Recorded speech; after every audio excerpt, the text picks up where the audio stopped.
Plants हैं वो ख़राब हो गए हैं दोस्तों, तो उनको हटाना शुरू कर दीजिए।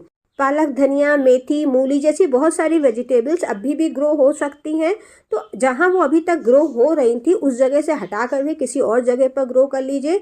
और जिस बेड में वो वेजिटेबल्स लगी थी, जैसे गोभियाँ भी आपने निकाल ली होंगी कई जगह से, तो वहाँ पर ये है कि उसको थोड़ी देर के लिए खुला छोड़ दीजिए। चाहिए तो थोड़ी बहुत गुड़ाई भी कर सकते हैं और अपनी मिट्टी को थोड़ा सा रेस्ट दीजिए, क्योंकि अब जो समर सीज़न आएगा उसमें हम अपने गर्मियों वाले प्लांट्स उसमें ग्रो करेंगे, तो मिट्टी को जो है रेस्ट देना बहुत ज़रूरी है।